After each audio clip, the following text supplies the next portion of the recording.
అమ్మా నెక్లెస్ దొరికేసింది, మీ మంచం కిందే ఉంది. అవునత్తయ్య గారు, మీరు సరిగ్గా చూసుకోలేదు.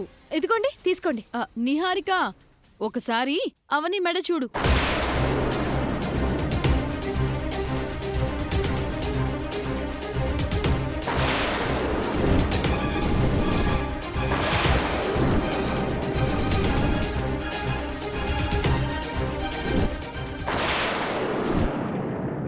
మీరు రావడానికి ముందు ఏం జరిగిందంటే, అవని, నా మాట విను. ఇది నువ్వు తీసుకో. వద్దత్తయ్య. వాళ్ళు వెతకడానికి వెళ్లారు కదా అత్తయ్య, ఆగండి. అవునమ్మా, ఎందుకు తొందరపడతావు? నేనిస్తానని మాటిచ్చాను. మనసులో అనుకున్నాను, అమ్మవారే నా మనసుకలా అనిపించేలా చేసింది. అందుకే ఇది ఇవ్వాలనుకుంటున్నాను. మాకేమో మామూలు నెక్లెస్లు, అవనికేమో స్పెషల్ నెక్లెసా? నా నిర్ణయానికి ఎవరూ అడ్డు చెప్పకండి. అవని, నువ్వు కాదనుకో. అటు తిరుగవని కానీ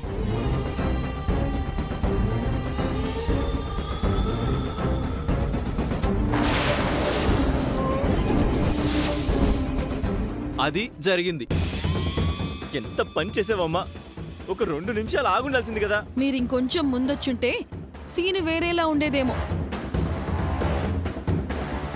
ఎవరికి ఏది రాసి పెట్టుంటే అవి వాళ్ళకు దక్కుతాయి. అవని అదృష్టం బాగుంది. మీకు బాధ అనిపిస్తుందా నిహారిక? అబ్బే, అదేం లేదే. మొత్తానికి ఇది అమ్మ వాళ్ళ గదిలోనే దొరికిందన్నమాట. అమ్మకిచ్చేద్దాం. అమ్మ ఎలా డిసైడ్ చేస్తే అలా చేస్తుంది. ఇదిగోమ్మా.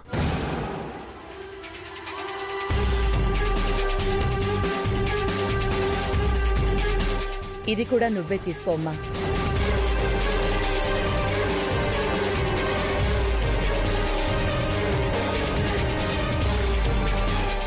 ఇది నాకిచ్చి మీనాగా మీరు తీసుకోండి అత్తయ్య. అందరితో నాకు సమానంగా ఇచ్చినట్టుంటుంది. అమ్మా, ఇచ్చిందాన్ని తీసుకోవడం పద్ధతి కాదు. పైగా తరతరాల నుంచి వస్తున్న నగ నీ దగ్గరికి చేరింది అంటే ఏదో కారణం ఉండే ఉంటుంది. అత్తయ్యను ఎలాగైనా ఒప్పించి తన నగను తనకు తర్వాత ఇచ్చేయాలి. ఒక్క నగ పోయిందనుకుంటే 2 నగలు వచ్చాయి. అవని, యు ఆర్ సో లక్కీ. మంచి వాళ్ళకి మంచి, చెడ్డ వాళ్ళకి చెడు జరుగుతుందనడానికి ఇదే నిదర్శనం. కట్టెలు కొట్టుకునేవాడికి ఇనప గొడ్డలతో పాటు వెండి గొడ్డలి, బంగారు గొడ్డలి దక్కినట్టు అవనికి ఈరోజు బాగా కలిసొచ్చింది టైము. ఈ ఇంట్లో ఎప్పుడు ఏం జరుగుతుందో అర్థం కావట్లేదు.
అలా అంటావేంటి?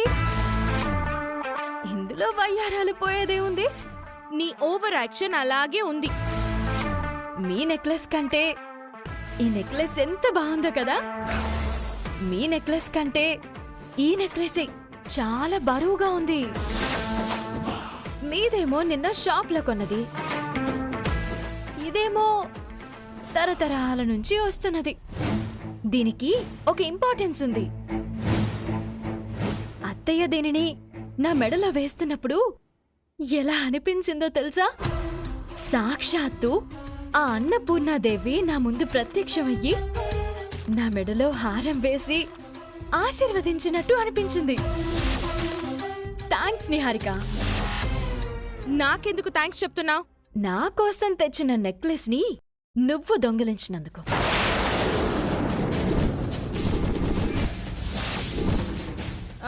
అది అత్తయ్య గారి రూమ్లో దొరికిందని చెప్పాను కదా, దొంగిలించానని అంటావేంటి? నోరు అదుపులో ఉంచుకో. ఒసేయ్, నా ముందు మరీ నటించేకు.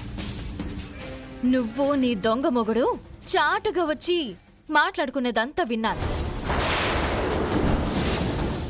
దాచిపెట్టిన వస్తువుని నువ్వే బయటికి తీసుకుని రావాలని నా బావతో నాటకం ఆడించాను. నాకు ఈ బంగారాల మీద ఎప్పుడూ ఆశ లేదు, బంధాల మీద తప్ప.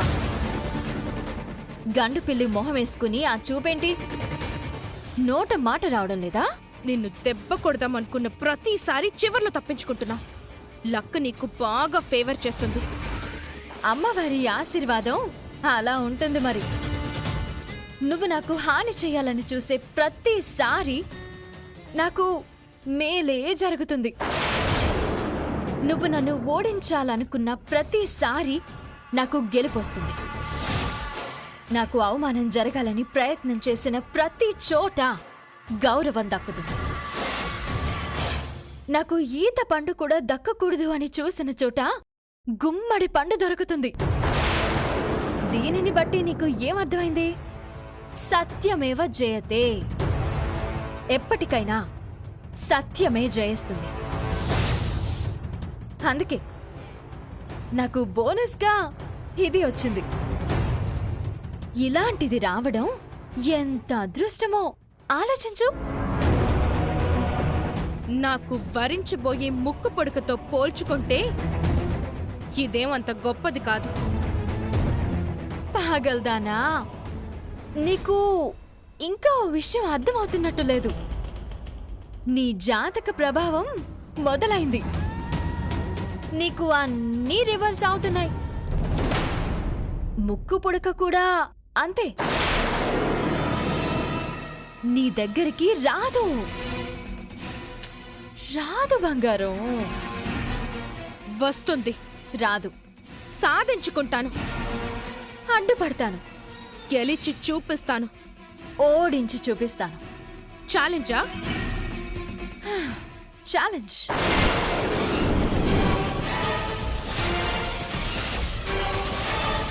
ఇప్పటికీ చాలా ఛాలెంజ్ల్లో ఓడిపోయావు.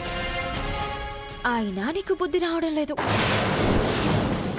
నా నెక్లెస్ దాచింది నువ్వే అని నిరూపించడం నాకు క్షణం పని. షష్ఠి పూర్తి నాడు రెండో కోడలు దొంగ అని తెలిస్తే పెద్దోళ్ళు బాధపడతారు కదా, అందుకే చెప్పలేదు. నేను వదిలిపెట్టినా నీ పాపాలు నిన్ను వదిలిపెట్టవు.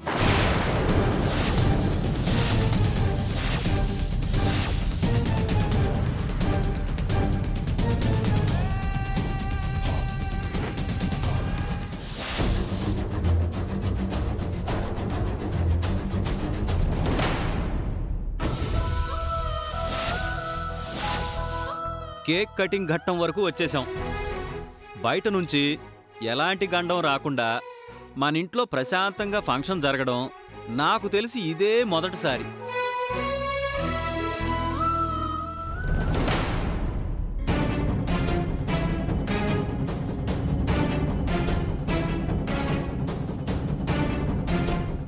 ఇంతకుముందు ఏం జరిగేదంటే ఫంక్షన్ మొదట్లోనో ఫంక్షన్ చివర్లోనో ఈ అవని వాళ్ళక్క సుజాత వచ్చి ఫంక్షన్ని చెడగొడుతూ ఉండేది. ఇప్పుడు ఆవిడ గారు రాలేదు కాబట్టి ఇంత కూల్గా జరుగుతుంది బావా. ఇప్పుడు మా అక్క ప్రస్తావన ఎందుకు? మాయా, మీరు కేక్ కట్ చేయండి.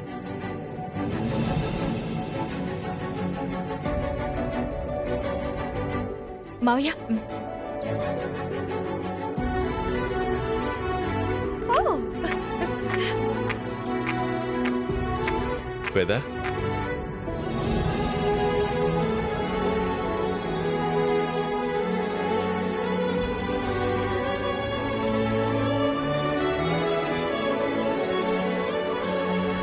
బయట నుంచేదో ప్రమాదం వచ్చినప్పుడే మన కన్ను అదిరేది. ఇప్పుడేమొస్తుందబ్బా?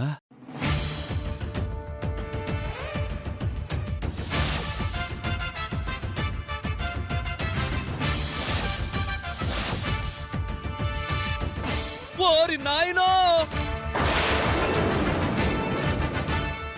ఏమయ్యా ఆ? ఎందుకు అలా అరిచావ్? భద్రకాళి వస్తుంది వసంత.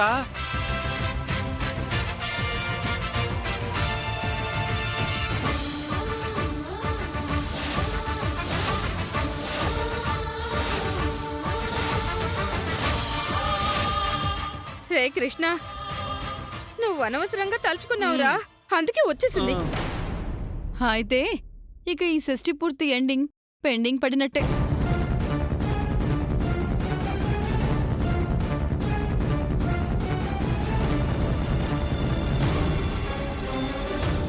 నువ్వు రాలేదు కాబట్టి ఈ ఫంక్షన్ ఇంత ప్రశాంతంగా జరిగిందని నీ గురించే అనుకుంటున్నాం. ఇంతలో నువ్వు వచ్చేసావు. అక్క ఏమైంది? ఎందుకలా ఉన్నారు? నరసింహం గారు ఏం జరిగిందో చెప్పండి. మా కుటుంబానికి ఎంత అన్యాయం చేయాలో అంతా చేసేసింది ఈ కుటుంబం.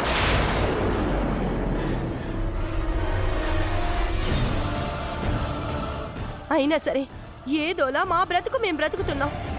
మా నాన్న మమ్మల్ని బ్రతకనివ్వరా? ఏమైందమ్మా? నీ రెండో కోడలు మా మీద ప్రతీకారం తీర్చుకోవడానికి ఏం చేసిందో తెలుసా? నిహారిక ప్రతీకారం తీర్చుకోవడం ఏంటమ్మా? కోడలు మీ కంటికి చాలా గొప్పగా కనిపిస్తుందేమో, మీకు తెలియకుండా చాలా దారుణాలే చేస్తుంది. ఏమైంది? మీకు వేరే పనుండదా? ఎప్పుడు చూసినా నిహారికనే టార్గెట్ చేస్తారెందుకు? మా ఆవిడ ఇప్పుడు ఏం చేసింది? ఎందుకు ఇలా మాట్లాడుతున్నారు? మేము మిమ్మల్ని ఫంక్షన్ కి పిలవలేదు కదా, ఎందుకు వచ్చారు? ముందు బయటికి నడవండి.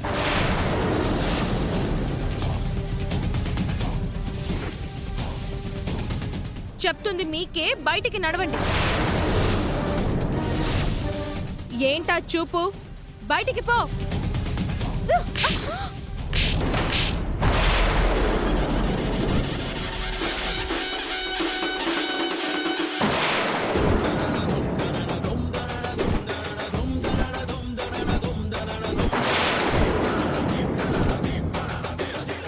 నా పొలాన్ని కొడతావా? రేయ్! నిన్ను- ఏయ్! ముందు నీ పెళ్ళం ఏం చేసిందో ముందు అది తెలుసుకో. తెలియకుండా ఎలా ఉంటుంది? ఇద్దరు తోడు దొంగలు కదా. ఏం పుట్టింది మీకు? ఇద్దరు నోటికొచ్చినట్టు మాట్లాడుతున్నారు. నువ్వు నా కోడల మీద ఎందుకు చేయి చేసుకున్నావు? నా కూతుర్ని ఏం చేశావు?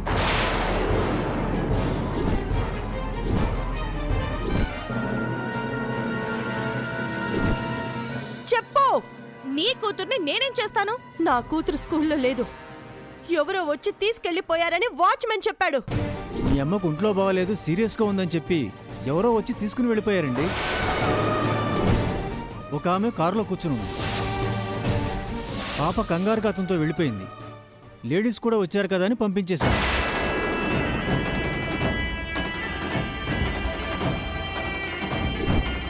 కార్లో వచ్చింది నువ్వే, నా కూతురుని కిడ్నాప్ చేసి తీసుకుని వెళ్ళింది నువ్వే.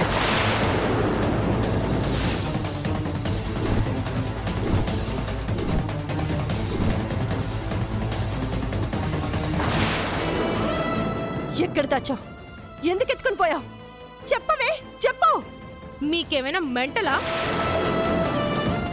నేను ఇక్కడే ఫంక్షన్ దగ్గరున్నాను. మీ కూతురు మిస్ అయితే నన్ను అడుగుతారేంటి? నాకేంటి సంబంధం? చెప్పడో వాచ్మెన్ చెప్పినంత మాత్రానా అది నమ్మేసి ఎలా అడుగుతున్నావు? నువ్వు చూసావా?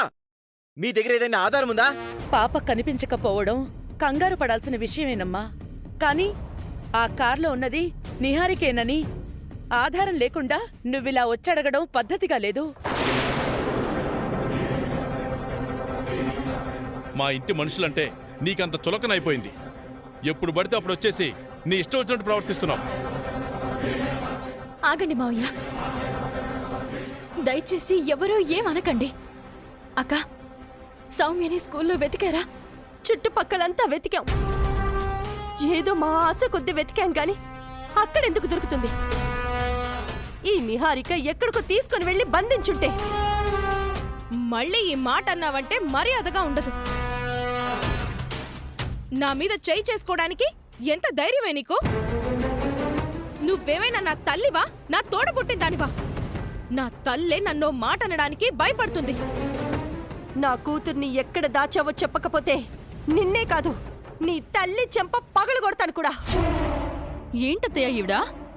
ఎంత మీ మేనకొడలైతే మాత్రం ఇంతింత మాటలంటుందా? ఇంతలా హద్దులు దాటి ప్రవర్తిస్తుందా? అక్క, నిజాలేంటో తెలుసుకోకుండా నువ్వు మాట విసరుకో. నిజం నిహారిక నుంచి రావడం కోసమే ఇక్కడికి వచ్చాం అవని. అయ్యుండొచ్చు నరసింహ గారు, కానీ ఏ ఆధారంతో ప్రశ్నించగలరు? అసలు వీళ్లతో వాదనేంటి? బయటికి గంటేయండి. ఇంటి కోడల మీద చేయి చేసుకుంటే ఇంటి పరువు మీద గౌరవం మీద చేయి చేసుకున్నట్టే అమ్మా. అసలు సౌమ్య జోలికి రావాల్సిన అవసరం నిహారికకేముంటుందమ్మా? అవునమ్మా, పెద్దవాళ్ల మీద పంతాలు పట్టింపులు ప్రతీకారాలు ఉండొచ్చు కానీ చిన్నపిల్లల మీద ఎందుకుంటుంది? ఇది ఎవరి మీదైనా చూపిస్తుంది. ఇది పాము, ఎవరి మీదైనా పగబడుతుంది. మొదటి నుంచి నా కూతురంటేనే గిట్టదు. నా కళ్ళ ముందే నా కూతుర్ని కారుతో గుద్దబోయింది.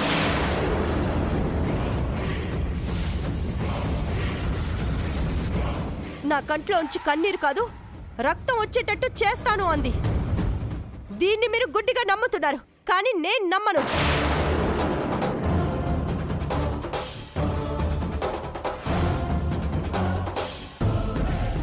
వేదవతి గారు, చెడ్డవాడి కోపం కంటే మంచివాడి కోపం చాలా ప్రమాదం. నేను ఒక్కప్పటి నరసింహం కాదు. మాటంటే తుడుచుకుపోవడానికి. నా కూతురికేమైనా అయిందో ఈ ఇంటిని వల్లకాడు చేసేస్తాను. నా భార్యకి ఏ సంబంధం లేదని చెప్తున్నాను కదా. నువ్వు ఏం చేస్తావో చెయ్యి, నేను చూస్తా. ఇదిగా నువ్వు మాట వరుసగా అంటున్నావేమో, నేను తలుచుకుంటే నీ ఇంటిని తగలబెట్టి చూపిస్తాను. చూసుకుందామా? రా. ఏంట్రా చూసుకుందామా? చట్టమాటేస్తున్నావ్? రా. చూసుకుందారా? చూసుకుందామా? రా. ఆగండి. చూసుకుందారా? రా. ఆపండి!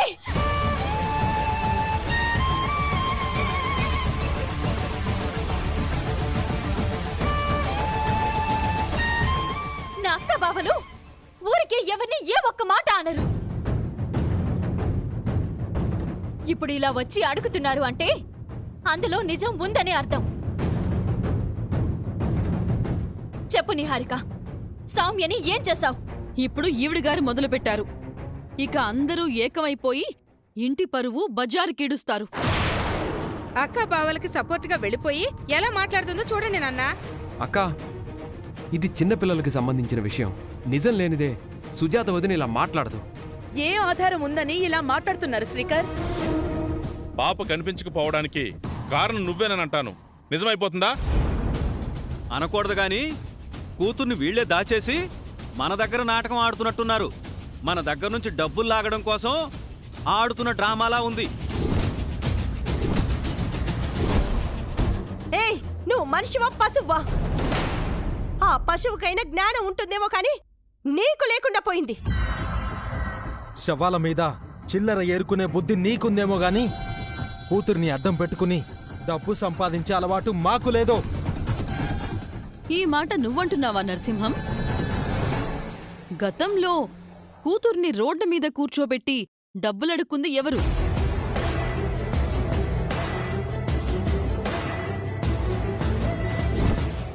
అది నా కూతురండి. దానికి చదువంటే ప్రాణం. కానీ దేవుడు మాత్రం చాలా అన్యాయం చేశాడు. ఏం చేశాడు? గుండెలో పావల బిల్లంత రంధ్రం పెట్టాడు. లక్ష్య పెట్టి ఆపరేషన్ చేయించకపోతే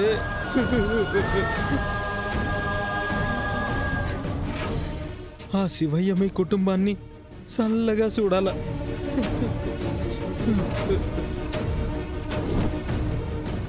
నువ్వు కాదా ఇప్పుడు నీతి కబుర్లు చెప్తున్నావు? బా కరెక్ట్ గా అడిగే వదినా. రాయ్, ముందు మీరు బయటికి నడవండి. రా, బయటికి నడవండి. ఒక్క నిమిషం.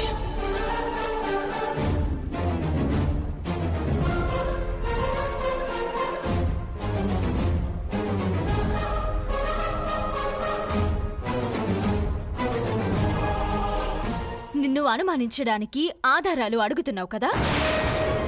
ఫంక్షన్ జరుగుతుండగా నువ్వు మధ్యలో గంట సేపు కనిపించలేదు. అప్పుడెక్కడికి వెళ్ళావు? ఆ సమయంలో నువ్వు సౌమ్యని ఏదైనా చేసి ఉండొచ్చు కదా?